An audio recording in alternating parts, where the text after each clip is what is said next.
Yo, it's Marc with the Fantasy Knockout Fantasy Football Show. Today is Friday, July 29th. You can follow the show or follow me on Twitter at Fantasy Knockout. I'm also on Instagram at Fantasy_Knockout. Please like and subscribe on whatever platform you are watching or listening on because it really helps us out.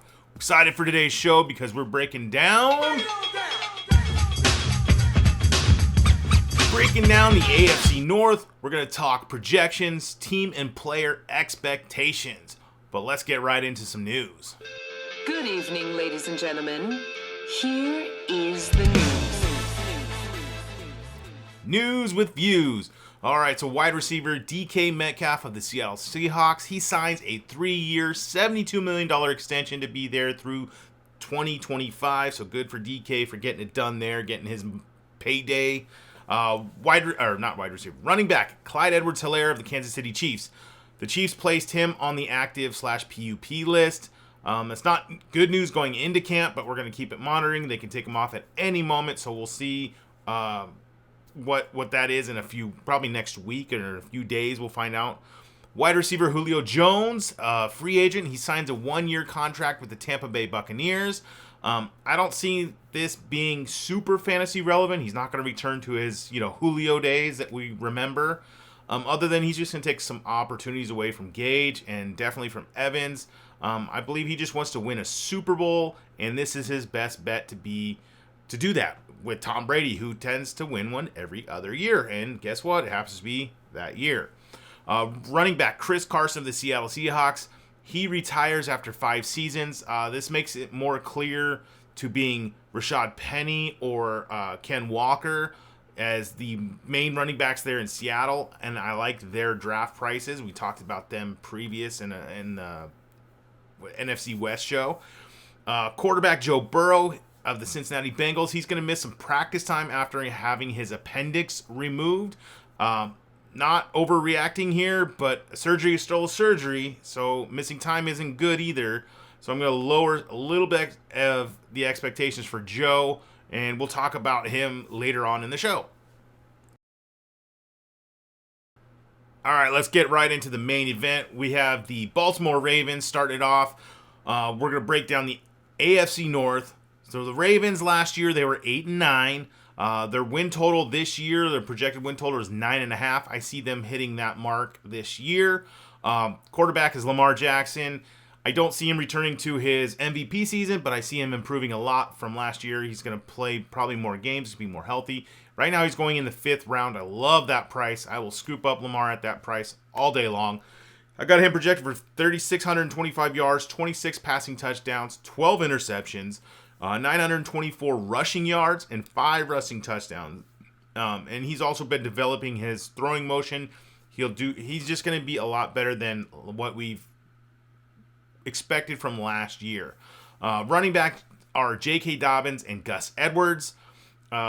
Dobbins is falling in ADP right now. He's slipped to the 5.8, so late 5th round.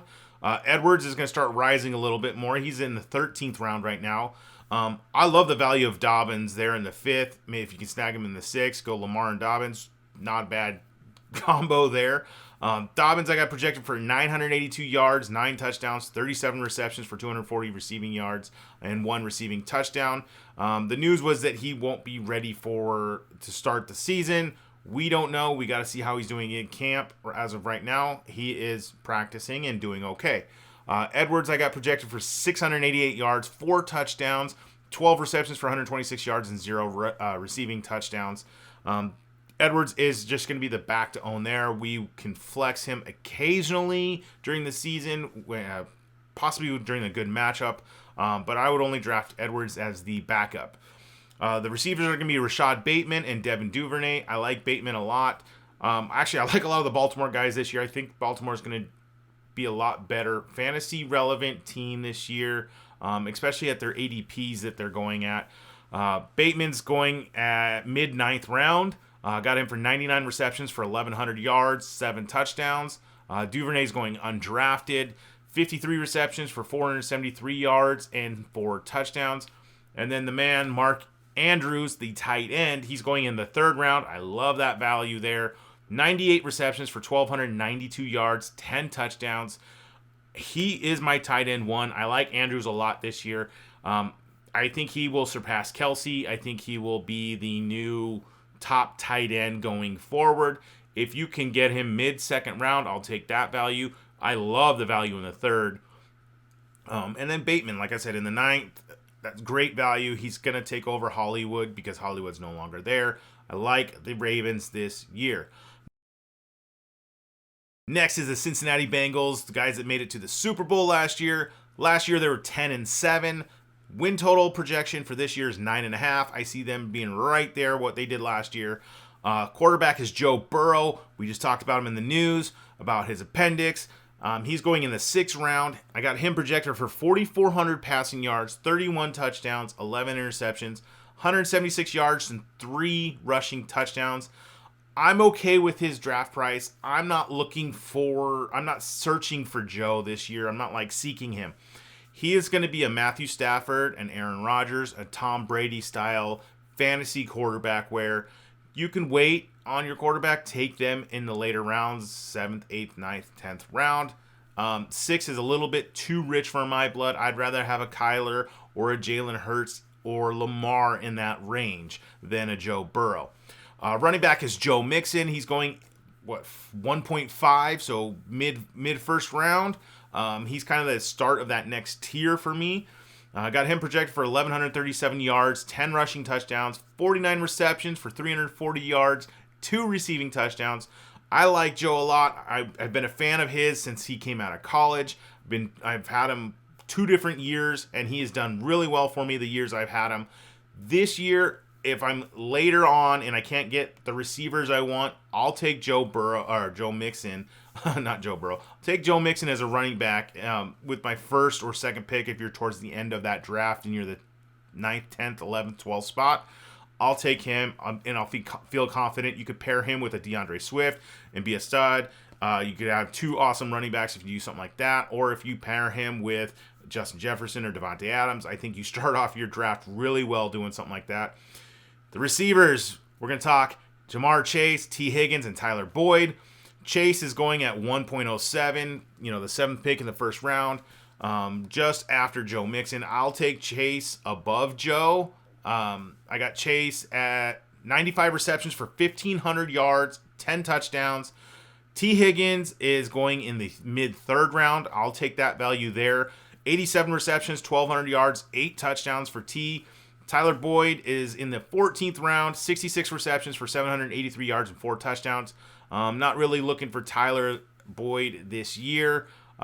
We could pick him up later in the season if an injury or something like that happens, but he's not going to be as fantasy relevant as T. Higgins or Jamar Chase. I'll take those guys at their values. I like them a lot. Then the tight end, new tight end in Cincinnati, it's Hayden Hurst. I liked him when he was in Atlanta. He's going in the 13th round. He is just one of those later tight end guys that we can stream. 46 receptions for 478 yards and 4 touchdowns. We'll see if him and Joe can build a connection that possibly could do better than that. Next is the Cleveland Browns. Last year they were 8-9. The win total this year is 7. Actually, it's not even anything. It's not out yet because we don't know if Deshaun is suspended or not. I have a question mark there, and it looked like a 7. So that's the question going forward. What do we do with Deshaun Watson? As of right now, I have him projected to miss with a 6-game or 7-game suspension, so he's going to miss almost half the season. So I got him. Right now, he's being drafted in the 13th round. I'm staying away from him just because I don't want to take that chance and then be left with nothing. I'm going to be staying away from a lot of the Cleveland players this year, just going to be off of them from where they're at their ADP. So I got Deshaun at 2,277 passing yards, 17 touchdowns, 6 interceptions, rushing for 296 yards, and 3 rushing touchdowns. That could change real quickly. Jacoby Brissett is the next quarterback up there. He's going to go for 1,532 yards, 9 touchdowns, 3 interceptions, 54 rushing yards with 1 rushing touchdown. Again, I'm not taking either one of those guys at the moment. The running backs I will target, though, is Nick Chubb and Kareem Hunt. Chubb is going in the second round. I like the value there. Hunt is going in the 9th round, mid-9 at 9.7. I'll take his value there because he has been a top 15 running back when he has played the last 3 years or so. He's been a stud. Chubb, I got projected for 1,273 yards, 8 touchdowns, 29 receptions for 239 yards, and 1 receiving touchdown. Hunt, I love for a flex, or if you go wide receiver heavy in your draft, he could be a solid RB2 for you. 631 yards, 4 touchdowns, 43 receptions for 388 yards, and 2 touchdowns. The receivers are going to be Amari Cooper and Donovan Peoples-Jones. I'm going to be staying away from them. Amari Cooper is going in the 7th round. Donovan Peoples-Jones is undrafted. Amari I got is 84 receptions for 1,145 yards, 5 touchdowns. Peoples-Jones, 38 receptions, 714 yards, 2 touchdowns. David Njoku is the tight end there, another streamable option. He's going in the 14th round. I got him projected for 449 receptions, 581 yards, and 3 touchdowns. Again, I just don't know the passing attack there. Their coach, Kevin Stefanski, likes to run the ball, so that's why I would go with Chubb or Hunt, and I'd probably stay away from the receivers, tight end, and the quarterbacks. I mean, if Watson slips to you and he's there with your last pick, you could take the chance to see what happens because he is a very talented athlete. We just don't know, and you don't want to be holding him for the suspension. It doesn't make sense to hold a suspended player on your bench, especially a quarterback. You're just wasting a valuable bench spot to start the season. Does not make sense. And then to end it, we got the Pittsburgh Steelers. Last year they were 9-7-1. Their win total projection is 7.5. They've replaced Big Ben. He is retired. He's gone. They signed Mitch Trubisky and they drafted Kenny Pickett. I imagine both these quarterbacks are going to split time this year, probably about half. So I have them. I have Pickett a couple more games than I do Trubisky, but I'm not drafting either one of them. I'll stream them if I like the matchup and I see that they're doing well. But Trubisky I've got projected for 1,900 yards, 11 touchdowns, 7 interceptions, 113 rushing yards, and 1 rushing touchdown. Pickett, the rookie, for 2,100 yards, 10 passing touchdowns, 9 interceptions, 128 rushing yards, 1 rushing touchdown. Again, nothing fantasy relevant with those guys, with the quarterbacks. The running back is Najee Harris. I don't like him at his value right now. He's going at 1.6 right after Joe Mixon. I would take him in the second round. I think he's going to lose a lot of his receiving work. Big Ben liked to check it down and throw to him a lot. I think Najee had over 75 receptions last year. I don't see him repeating that this year. So I got Najee projected for 1,077 rushing yards, 7 rushing touchdowns, 56 receptions. So it's a lot less than what he did last year. 353 receiving yards and 2 receiving touchdowns. He's still not a bad back, but he's just not going to repeat what he did last year as his rookie year. He's still going to get a big workload, so I will take him in the second round, just not in the first round. Then wide receiver Deontay Johnson and Chase Claypool. Those are the receivers there. Johnson's going to take some hits with this PPR value that we were used to the last couple of years. Johnson's going in the 5th round. Too rich for my blood still. I just don't like receivers with rookie quarterbacks. I know Trubisky's not a rookie, but still, it's not fun. It seems like he's not going to live up to the expectations. So Deontay I got for 95 receptions, 1,000 yards, 5 touchdowns. Claypool I got for 62 receptions for 891 yards, 4 touchdowns. He's going in the 13th round. Just staying away from the receivers there. The tight end I like a lot is Pat Freiermuth. He's going in the 11th round. 67 receptions for 590 yards, 4 touchdowns. Again, I'm just kind of like Cleveland, just staying away from the passing attack options in Pittsburgh. Well, that's going to wrap it up for today. The next show is the AFC West. I want to say thank you for listening to this show. Make sure to subscribe. Whatever platform you're on, leave a rating and review. Really helps me out. All right, till next time. See ya!